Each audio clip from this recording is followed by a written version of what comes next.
Olá, olá pessoal, tudo bem? Na aula de hoje falaremos sobre as eras geológicas, sobre as rochas e também sobre os agentes internos do relevo. Aula de número 9 de Geografia A. Então vamos lá. Primeiramente falando das eras, né, gente? Então, o que são as eras geológicas? Eras geológicas é como se fosse a historinha do planeta Terra, né? O planeta Terra, aos poucos, ele foi se formando, tal, foi se modificando, e daí isso é a era geológica, só que contada em anos, né? Tipo, a primeira era é essa, a segunda é essa, a terceira é essa e tal, a que a gente vive é essa, quanto tempo que durou tudo isso, né? Isso que é o assunto de eras geológicas. Quanto tempo que a Terra tem, né? Qual que é a idade da Terra? 4,6 bilhões de anos. Então, essas eras geológicas, né, aquela tabelinha que você tem na apostila, na verdade são ali, né, esses 4,6 bilhões de anos contados, como é que eles se passaram. Existem cientistas que concordam com essa tabela e tem cientistas que não concordam, né, que buscam uma outra explicação, né, tentam reformular essa tabela. Então, de maneira bem básica, eu vou fazer aqui uma tabela, né? E é essa que você tem que saber, assim, no mínimo, entende? Professor, eu quero decorar a tabela que eu estou vendo na apostila aqui. Beleza, pode decorar. Né? Melhor ainda, né? Se você souber tudo, melhor. Mas, se você souber pelo menos o que eu vou pôr no quadro, já está muito bacana, né? Já está sabendo mais do que a maioria, com certeza absoluta, viu? Porque eu sei que eu conheço professores até que não sabem decor, né? As coisas que eu vou pôr aqui ou que você vê aí na tua tabela. Por quê? Porque são coisas que não, né? Pra que você vai saber decor? Tipo, você tem a tabela ali, né? Você pode mostrar na tabela e tal. Não é muito necessário. É necessário para você que vai fazer a prova, né? Então vamos lá. Quer ver, ó? Vou colocar aqui então elas. A primeirona lá de baixo, a gente diz ali que foi o período ali, né? Pré-cambriano. Pré-cambriano. E o pré-cambriano, ele se dividiu em arqueozoico e proterozoico.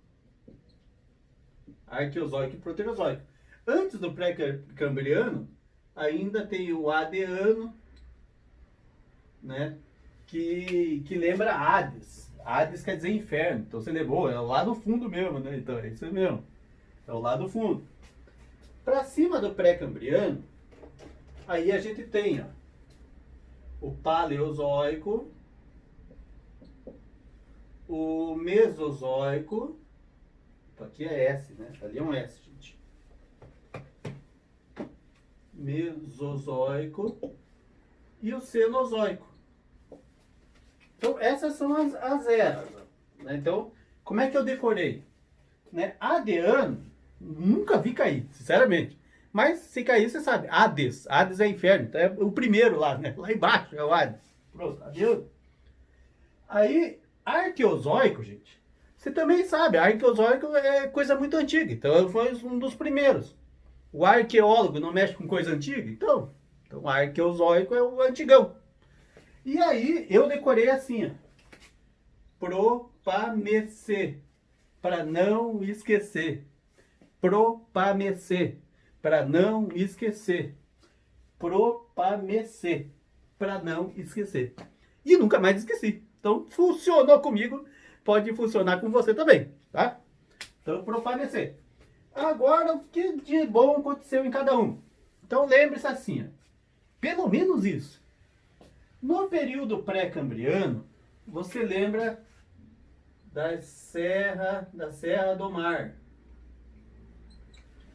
Lembra do relevo brasileiro, né? Por isso que dizem que o relevo brasileiro é muito antigo, muito desgastado. Então, por causa que é muito antigo. Aí no Paleozoico, eu quero que você lembre de carvão. Então lá no Paleozoico, o mundo era formado por florestas de pteridófitas, essas florestas de pteridófitas foram soterradas e tal, e com essa matéria orgânica foi formado o carvão. No Mesozoico, época dos Ah, dos dinossauros, né? Época do dinossauro. Então a gente teve o período Jurássico, o período Cretáceo. E daí os dinossauros foram soterrados. E virou o petróleo. Petróleo ali. E Cenozoico é nós, né? Surgiu o ser humano. Então, ali no Cenozoico é nós que tá aí, pô. É a gente. E foi no Cenozoico também onde surgiu as maiores montanhas da Terra. Então, as maiores cordilheiras, né? Tipo, Cordilheira dos Andes, o Himalaia, o Aconcagua, né? Que tá na cordilheira, lógico. Esses maiores picos, né? Você fala, oh, professor, mas o maior pico do mundo não é o Everest? Sim, esse também, porque o Everest está no meio do Himalaia. Então, as maiores montanhas do mundo foram formadas no Cenozoico, por isso que elas são grandes. Entendeu? A jogada? Ó, no Brasil, o relevo brasileiro foi formado muito tempo atrás. Por isso que é pequenininho, desgastado. O maior pico brasileiro não tem nem 3 mil metros. Agora, a maior montanha do mundo foi aqui, ó. Então ela é nova. Ela surgiu com a gente ali. Claro que o homem surgiu depois, né? Mas então foi uma das últimas coisas que aconteceu, foi essas montanhas altas. Por isso que elas são muito altas ainda, não foram desgastadas. Inclusive tem gente que fala que o Everest ainda está crescendo. Imagina, que coisa louca, né? Ainda está crescendo. Então, isso aqui, se você lembrar, tá beleza. Dá para você lembrar também da origem dos animais, né? Você aprende isso em biologia, não aprende? Ó, param. Até dá pra fazer a musiquinha assim, ó. Pam, para, pam, pam, param. Por que param? Peixes, anfíbios, né? Depois veio répteis, aves e mamíferos. Olha aí. Então, pam, para, pam, pam, param. Beleza. Tá certo. E a gente pode falar também, utilizando essa pequena escadinha que eu fiz aqui, né? Falar da tal da Pangeia. Você já ouviu da Pangeia? Né? Você lembra que os continentes eram tudo unidos? Já ouviu falar isso aí? Então era tudo junto, né? E daí foi se separando. Foi se separando por causa que formado por placas tectônicas e tal. E quando que começou a separar isso aí? Tá aqui, ó. Mesozoico. Vamos até escrever aqui. Então, a Pangeia começou a separar. A Pangeia começou a separar no Mesozoico. Né? Até dizem que por isso que os dinossauros foram pra fita, né? Que eu só abri tudo, o solo, né? E sair lava, e daí da lava saía gases tóxicos. Aí esses gases tóxicos encobriram a atmosfera. Aí os dinossauros que eram herbívoros não conseguiram comer mais porque as plantas não podiam mais fazer fotossíntese. E daí os dinossauros que eram carnívoros começaram a comer os dinossauros que eram herbívoros. E depois só sobrou dinossauros carnívoros que começaram a se comer. E daí acabou os dinossauros. Tudo nessa época aí. Tem gente que ensina que são os meteoros, né? Mas há discordâncias, né? Numa dessas não é o meteoro aí, meu amigo. Então, tem que ver as duas partes. Numa dessas foi o meteoro também, né? Numa dessas foi o meteoro também, só que não matou todo mundo junto, né? Uns mais espertos se escondeu, beleza. Foi tudo aos poucos. Também não foi da noite pro dia que acabou tudo os dinossauros. Ok? Agora, quem foi que falou por primeiro esse negócio de Pangeia, não sei o que, né? Vou te dizer agora. Nome do rapaz, Alfred Wegener. Alfred Wegener. Um estudioso alemão. O cara é um gênio, né? O que ele falou, meu Deus do céu. Imagina, em 1912, estava fundando a Universidade Federal do Paraná. Então lá na Alemanha já faziam ciência de tudo que é jeito. O cara falou em 1912 que todos os continentes eram unidos. Imagine o que pensaram nele na época. Pensaram que era um louco. E ele falou que tudo era unido.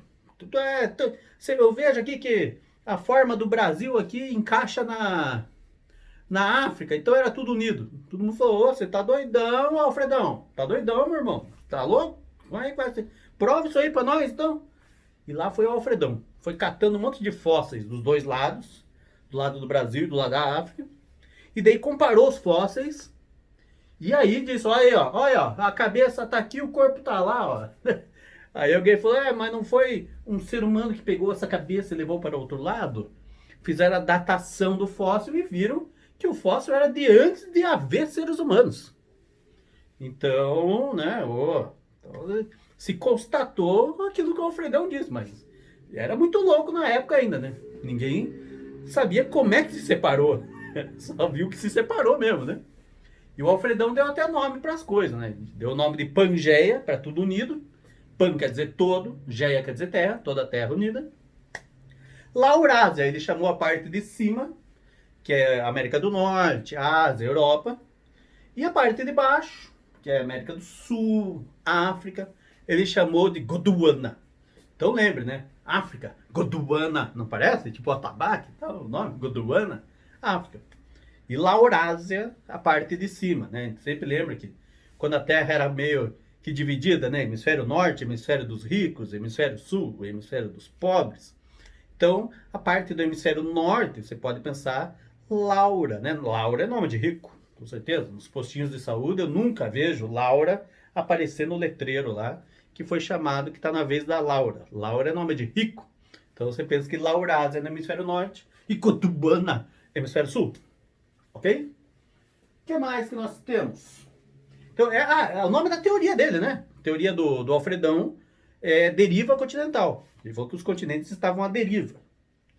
Aí, depois, assim, uma cara depois, umas décadas depois, surgiu um grupo de cientistas que falaram: vamos provar a teoria do Alfredão. Né? Então, um grupo de cientistas formou a teoria da tectônica de placas. E nessa teoria da tectônica de placas, eles provaram, né, que as placas, que o mundo é formado, né, primeiramente por placas tectônicas, é como se fosse um ovo cozido derrubado no chão, aí você pega o ovo de novo, ele está com toda a casca rachada, que a Terra é desse jeito, e que algumas placas se afastam e outras placas se juntam. Por isso que o mundo continua do mesmo tamanho. Imagine se todas as placas se afastassem, o mundo ia ficar cada vez maior. Se todas as placas se juntassem, o mundo ia sumir. Então, enquanto tem placas tectônicas que se afastam, existem placas tectônicas que se juntam. Né? E tem até nome. As placas que se afastam, divergentes, as que se juntam, convergentes. E daí eles, né, mostraram ainda como é que as placas se movem e tudo mais. Então, existem essas duas teorias. Uma complementa a outra. O que mais? Vamos falar aí agora das rochas. Então vamos falar das rochas, pessoal. Peraí, eu vou te mostrar as placas tectônicas antes. Eu tenho elas aqui, ó. Ó. Olha as placas tectônicas aqui.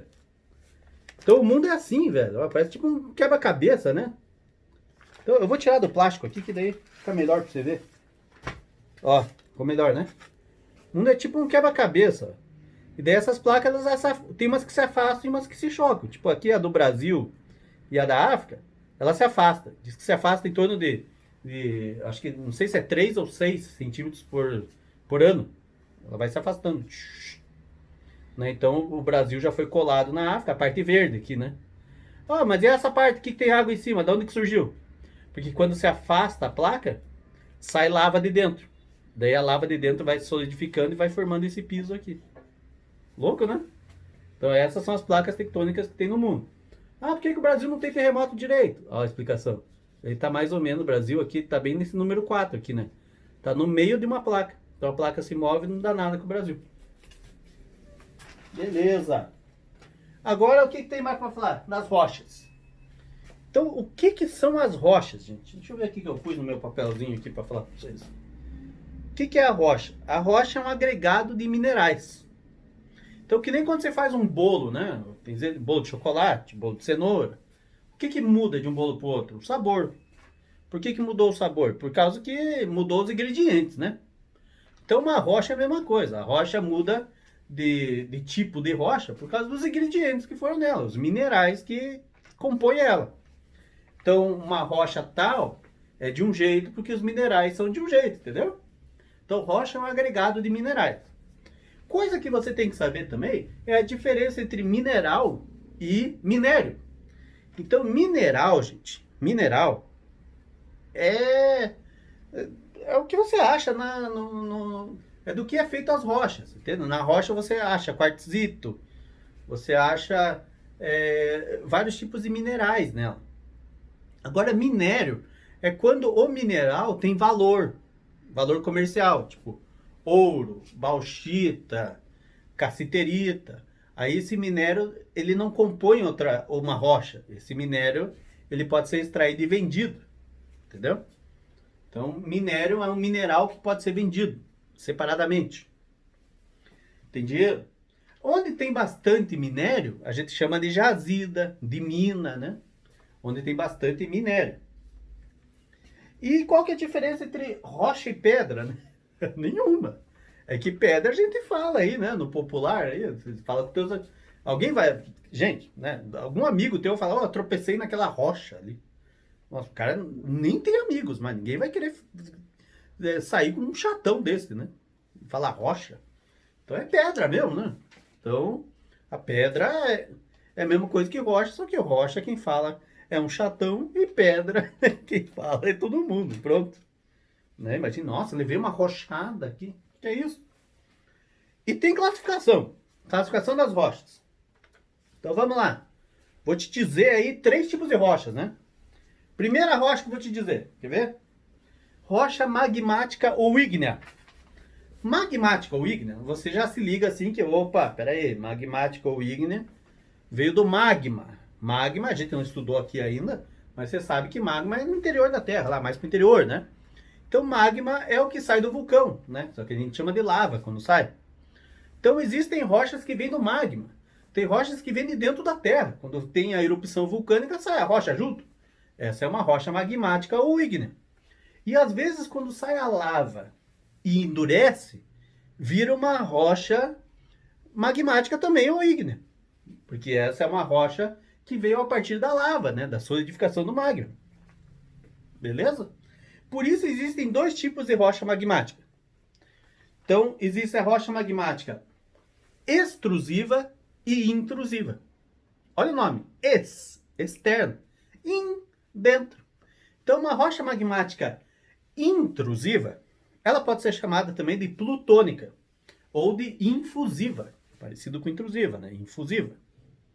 Então é uma rocha que se formou dentro do vulcão. E uma rocha magmática extrusiva, aí é uma rocha que se formou fora do vulcão. Aí a gente chama de uma rocha vulcânica ou então de uma rocha efusiva, em vez de infusiva. Ok? Exemplo das duas, mestre. Eu te digo. Olha só. Rocha magmática intrusiva. Veio de dentro do vulcão. Granito. E é a rocha mais comum que tem na Terra. Rocha magmática extrusiva. Basalto. Onde que você já viu basalto? Você já pisou no basalto. Basalto é a rocha preta que você pisa na calçada. Esse é o basalto. O que mais? Rocha sedimentar. É na rocha sedimentar, vou te falar já, onde encontram fósseis. Por quê? Por causa que vários sedimentos ficam em cima do fóssil e daí acaba endurecendo tudo. Então é na rocha sedimentar que acham os fósseis. Já te dizendo o que é rocha sedimentar, né? Rocha sedimentar, então, é uma rocha formada pela união de sedimentos. Né? Agregação, será que é certo falar assim? De sedimentos. Isso é uma rocha sedimentar. Existem alguns tipos de rocha sedimentar e eu vou te contar agora. Rocha detrítica é o arenito. Se formou a partir da união de detritos, né? Elas podem ser chamadas de clásticas também. Rocha sedimentar orgânica. Se é orgânica, veio de coisas vivas. A gente pode dizer que é o calcário ou até o carvão mineral. Então, veio a partir de algo orgânico. Até os corais, né? Tem gente que chama. E química. Rochas sedimentares químicas. Por causa de uma ação química, né? Surgiu a rocha. Como o salgema, né? Grandes salinas que existem aí no Brasil. Rochas metamórficas agora. Olha o nome, metamórficas, tipo metamorfose, né? É uma rocha que, tipo, parece que ela veio a partir da transformação de outra rocha. Então, rocha metamorfose, né? Metamórfica. Tem exemplos. Ó, tá, eu anotei aqui, ó. Quartzita, ela veio do arenito. Gneiss veio do granito. Aí você fala, tá, professor, não tenho a mínima ideia do que são isso. Quer dizer, o granito você até sabe, né? Agora essa é bem conhecida, ó. O mármore veio do calcário. Calcário, você, todo mundo conhece, pelo amor de Deus, né? E mármore, pô, mármore é o mármore, né? Ó, por isso que mármore é caro, gente. Né? Não é caro? Você tem o banheiro de mármore. Nossa, se eu fizesse meu banheiro de mármore aqui em casa, eu ia ter que vender todo o resto da casa e morar no banheiro. Porque é muito caro. Né? No máximo você tem um granitinho em casa. Mármore é caro, pô. Por quê? Porque é difícil na natureza. Granito é mais fácil, tem tudo que é lugar. E ainda existe um termo, né, que falam rocha cristalina. Não é bem um tipo de rocha, mas quando falam rocha cristalina, só para você entender, né? Lembre-se que quando fala rocha cristalina, é uma rocha bem antiga e bem dura e bem antiga, tá? Então quando fala rocha cristalina, rocha bem dura e bem antiga, são elas que compõem o escudo cristalino. Vocês vão, quando você estuda relevo, né? Vocês estudam lá o escudo cristalino, tal. Então, o Brasil tem um escudo cristalino. 36% do Brasil é escudo cristalino. Então, é uma rocha magmática ou ígnea. Essa rocha... Não, é ígnea ou... Magmática ou ígnea é a mesma coisa, né? Então, é magmática, ígnea ou metamórfica, os escudos cristalinos. Agora vamos falar sobre a estrutura da Terra. Antes eu vou te mostrar aqui, ó. Olha que legal o que eu fiz aqui, cara. Eu não, né? Foi um aluno que me fez. Daí eu falei, eu vou mostrar pra moçada nas aulas, né? Ele colocou as rochas do Minecraft aqui, cara. Então vou colocar aqui, ó, bem na câmera. Aí você pausa o vídeo e vê se tá certo isso aqui. Depois você me diz se tá certo. Põe nos comentários aí embaixo, né? O aluno acertou. O professor ficou faltando tal rocha, né? Então coloca aí, ó. Tá certo? Rochas no Minecraft. E eu tenho também aqui algumas rochas que eu ganhei lá da Mineropar. Legal pra caramba. Quando vocês forem lá, vocês ganham assim, ó. Olha que legal isso aqui, né? Eu conheço os minerais, os recursos naturais do Paraná, né? E daí aqui embaixo, aqui mostra onde que tem, né, os minérios no Paraná. Tô colocando tudo assim, que daí se você quiser ver melhor é só pausar o vídeo, né? Olha só, fala sobre todas elas. Bacana, né? A descrição das amostras, características. E um exemplinho de cada uma. Olha que legal, gente. Põe bem. Assim que daí você separa o vídeo e vê cada uma delas. Ó. Deixa eu pôr um pouquinho mais para trás, né? Aí. Bacana, né? Bem legal. Isso aqui eu guardo bem. E agora vamos falar da estrutura da Terra. Então, gente, o que é a estrutura da Terra? Como que a Terra é por dentro, né? Quando a gente fala forma, é a forma da Terra, tipo um geóide, né? Agora, a estrutura da Terra é como que ela é por dentro, como é que são as camadas dela. Se a gente cortasse a Terra como se fosse um bolo, que camadas a gente ia ver? Então, ela tem várias camadas. Eu tenho aqui, ó. Olha aqui. Então, aqui nós temos o nosso planeta. E aqui é a estrutura da Terra, ó. Então veja que bem no interior a gente tem o núcleo interno. O núcleo interno, ele é formado pelo NIF. Ele até inclusive é chamado de NIF. É níquel e ferro. E é sólido o núcleo interno. Solidão. Sólido. Núcleo externo. E no núcleo interno chega a 7.000 graus Celsius, gente. É o capetão mesmo que mora aqui, né? Núcleo externo é líquido. Olha que louco, né? É tipo um material pastoso, mais pro líquido do que pro pastoso, né? E é do mesmo material. Então, o núcleo todo, né? A gente chama de barisfera. E aí vem o manto, ó. Manto é um material pastoso, bem pastoso mesmo, que tá ali, né? Entre o núcleo e a crosta. Então é manto. É do manto que tem o magma que sai nas erupções vulcânicas, que daí a gente chama de lava. E o manto tem uma camada superficial que não está representada aqui nessa figura. Então tem uma camadinha superficial do manto que se chama astenosfera. Então a gente diz que as placas tectônicas, elas boiam, elas flutuam, né, entre aspas, na astenosfera. E aí a gente vem para a crosta. Né? Crosta é a última camada da Terra, a camada que a gente pisa nela. E a crosta se divide em duas. Crosta, quer dizer, eu ia falar crosta oceânica e terrestre, mas isso é depois. Então ela se divide em duas, vou te dizer agora. Sial e Sima. Então S-I-M-A e S-I-A-L. A parte do Sial é a primeira, não, é a última que a gente pisa. Essa é a Sial. E a parte de cima é a que fica embaixo. Essa foi ruim, né, gente? Mas é verdade. A parte da crosta terrestre que se chama cima é a que fica embaixo do Sial. Né? Podia ser diferente, né? Como que é a parte, essa de Sial? A Sial, a parte onde a gente pisa, é formada por silício e alumínio. A parte embaixo do Sial, que é cima, é formada por silício e magnésio. Então não tem nada a ver com em cima, né? Que ficaria mais fácil se fosse. A parte do Sial é dividida em crosta oceânica e crosta terrestre. Né? O que seria a crosta terrestre? Os continentes, as terras emersas. A parte da crosta oceânica é o assoalho marítimo, é onde o mar está em cima. Aí lembre-se que a crosta oceânica ela é mais fininha do que a crosta terrestre, então ela é menos densa. A crosta terrestre é mais densa. E tem até, né, não sei se eu anotei para falar aqui, aquele princípio da isostasia, né? Então, onde tem montanhas maiores, a parte de baixo da montanha também é maior. A parte da crosta é mais grossa, então.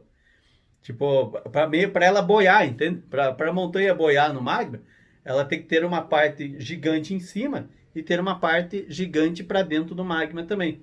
Como os icebergs. Já ouviu falar que o iceberg, tudo que tem para cima que a gente vê assim na água, né? Tem para baixo também, para ele conseguir boiar. Os barcos são feitos mais ou menos assim também, né? Então essas são as camadas da Terra.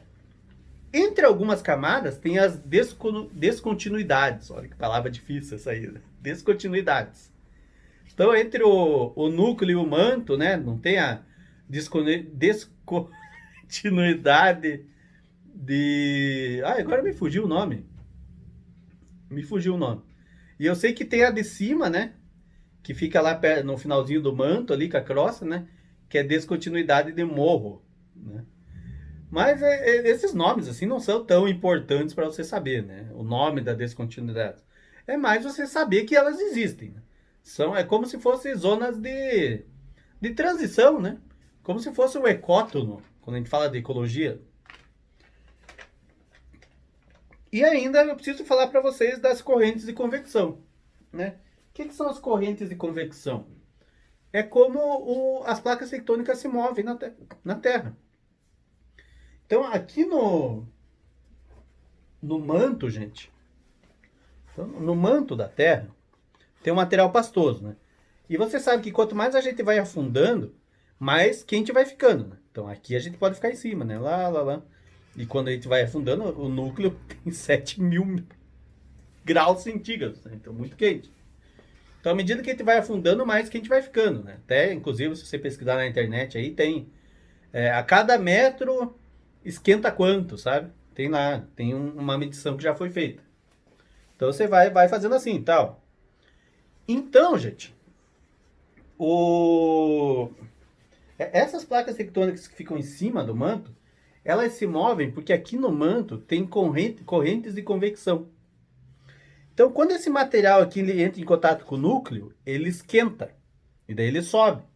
Tudo que é quente sobe. Tipo ar quente sobe, né? Por isso que a gente enfia um monte de ar quente no balão.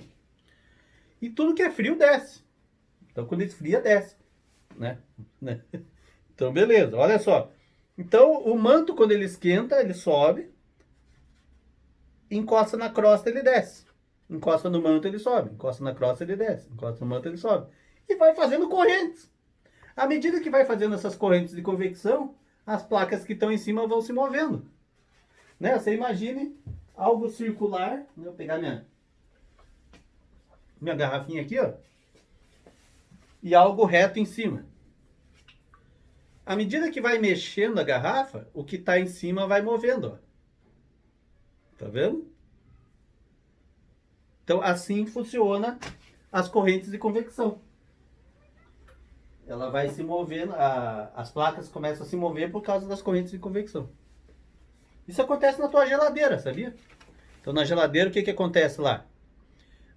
O motor normalmente é embaixo da geladeira e o congelador é em cima. A geladeira é de normal, né? É de pobre, que nem a minha, não é de rico. Tem rico que tem a geladeira que o congelador é lá embaixo. Eu não sei como é que funciona. Mas as geladeiras normais são assim como eu falei antes. Então o ar frio sai lá do congelador e desce, gela todos os alimentos, aquece no motor o ar e sobe de novo. Vai pro congelador, esfria, desce. Aquece, sobe, esfria, desce. Assim que é a geladeira. Agora vamos falar dos agentes do relevo. Então o que são os agentes do relevo, gente? Agente é que pratica ação, né? Vocês aprendem em português lá, agente da passiva, agente da ativa, né? Então quem pratica ação no português, na frase lá, é agente da ativa. Quem sofre ação é agente da passiva. Então agentes tem a ver com ação.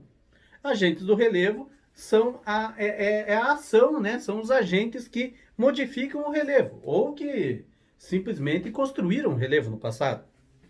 Então existem os agentes internos e agentes externos. Agentes internos do relevo são aqueles que modificam a Terra, só que com as forças vindo do interior da Terra. Forças vindo do interior da Terra. Forças. Que forças são essas, né? Terremoto, que é abalo sísmico, né? Tectonismo, movimento das placas. Vulcanismo. Isso é forças que vêm do interior. Os agentes internos, eles são chamados também de estruturais ou endógenos. Por quê? Porque endógenos, de dentro. E estruturais porque eles mexem na estrutura das coisas. Os agentes externos, eles são chamados exógenos e esculturais, não estruturais. Por que esculturais? Porque eles modelam o relevo. Então são esculturais, fazem esculturas no relevo. Um planalto foi modelado, hoje é uma chapada. Entende? Então esses são os agentes. E agora vamos falar de cada agente em especial, né? Então eu vou apagar aqui.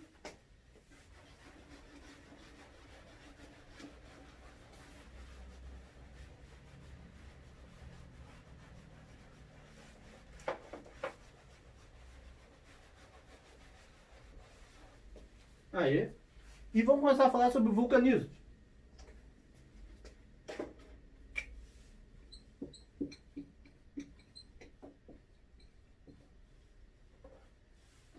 Então, vulcanismo.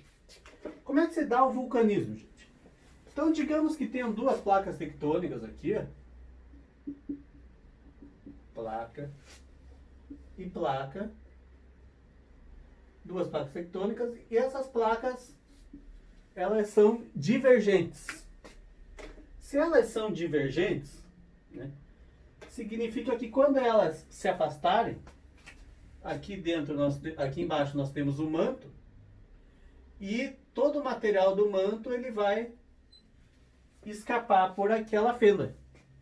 Então isso é o vulcanismo. Por que vulcanismo? Porque começa a sair lava aqui, né? Começa a sair lava e essa lava vai caindo. Sempre fica um buraquinho aqui, ó. Vai caindo e formando uma montanha ali, né? Vai formando uma montanha. Vai ficando um buraquinho aqui e vai saindo lava e endurecendo. Então vira uma montanha, aquele vulcão de Cone. Mas também é chamado vulcão, só se separar e começar a sair lava já é vulcão. Só que daí eles chamam vulcão de fissura. Então, vamos dizer que continua saindo. Pronto. Continuar saindo, vai ficando mais com a aparência de vulcão. Normalmente, olha o que eu vou te dizer. Normalmente, as placas tectônicas, elas se afastam no meio do oceano, gente. No meio do oceano elas se afastam. E quando acontece isso no meio do oceano, é muito legal, né, de pensar, né? Imagina, tá abrindo o chão embaixo do oceano, gente. O que acontece? Você acha que cai água ou sobe lava? Nossa, professor, mas embaixo do oceano tem água pra caramba, deve cair água. Claro que não, gente. Imagina tá o capeta fazendo hambúrguer lá embaixo. Começa a cair água nele, tá louco? Na verdade, o que acontece é que quando as placas se afastam, a lava sai de dentro e vai endurecendo à medida que se encontra com a água. Vai fazendo... E aí vai formando uma montanha embaixo da água. É por isso que entre o Brasil e a África existe uma cordilheira de montanhas chamada dorsal oceânica, ou dorsal mesoatlântica. Meso, meio, Atlântico, Oceano Atlântico, no meio do Oceano Atlântico. Essas são as dorsais oceânicas, ou dorsais continentais. Não, dorsais continentais não, dorsais oceânicas, né? Porque é no meio do oceano. Então isso é vulcanismo. Agora vamos falar de tectonismo. Então, tectonismo.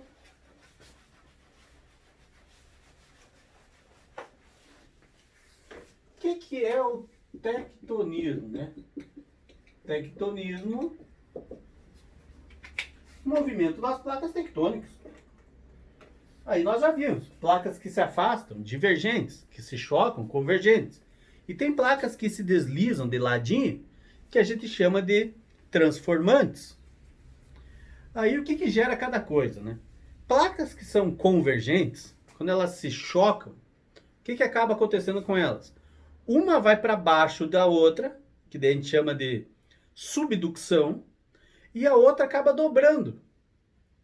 Essa placa que dobrou, e ela meio que encavala em cima da outra. A gente chama de obdução. E daí formam grandes cordilheiras. A cordilheira do Himalaia, lá onde a gente tem o Everest, ela foi formada por obdução. A placa que sofre subducção, à medida que ela vai indo por baixo da outra, ela vai derretendo, né? Que ela entra em fusão com o magma. As placas tectônicas, elas se agem também assim, se movimentando horizontalmente, que foi como eu fiz agora, né? Horizontalmente é o quê? Indo para os lados, divergente ou convergente. Aí a gente diz que aconteceu uma orogênese. Orogênese. Você lembra? Oro de horizontal. E ouro também quer dizer montanha, né? Você lembra das chuvas orográficas? O que são chuvas orográficas? Chuvas de montanha. Então, quando a gente fala orogênese, é formação de montanha, porque a placa vai se chocar e vai formar a montanha. Quando as placas se movimentam verticalmente, a gente chama de epirogênese. Não parece que é para cima, assim, a palavra? Epi. Então, epirogênese. Foi para cima a placa tectônica. Agora vamos falar de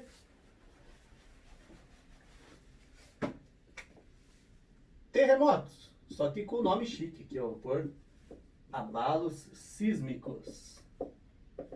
Ó, tá aí, ó. Sei com K ali, né? Abalos sísmicos. Então, o que são abalos sísmicos? São os terremotos. Como é que se dá o terremoto? Vou te mostrar. Então, imagine que aqui é a crosta terrestre.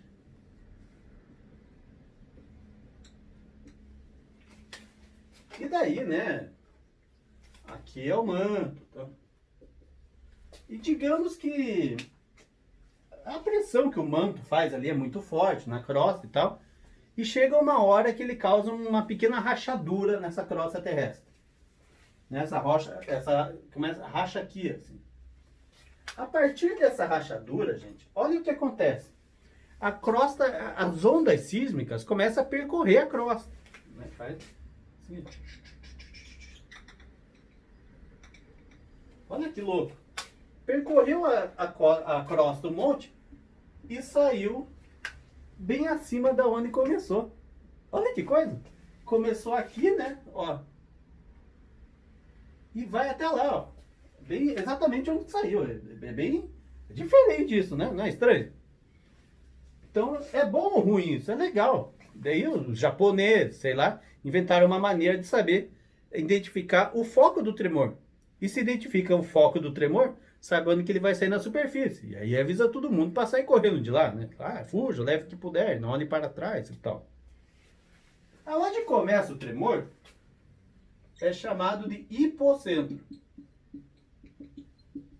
Aonde termina o tremor, onde sai na superfície, é chamado de epicentro. Olha o epi aí de novo, né? Então aqui, ó, hipocentro é embaixo. Aí você lembra, a palavra já diz, né? Hipo. Hipo não é? Parece para baixo? Hipo. Agora, epi, para cima. Então, epicentro, hipocentro. E lembre-se também, né? Ah, assim não consegui decorar. Então lembre, hipogloss. Passa na bunda aí embaixo. Então fica embaixo o hipogloss, hipocentro. E o epicentro é em cima. Pronto. Só saiba que quanto mais perto o hipocentro do epicentro, pior é o terremoto. Porque ele chega com força total. Né? Agora, quanto mais longe é o hipocentro do epicentro, aí o terremoto mais sossegado é, né? Às vezes, um peidinho de véia não dá nada. Como que se mede o terremoto? Existem duas maneiras, né? Existe a escala Richter e a escala de Mercalli. A escala de Mercalli é mais antiga.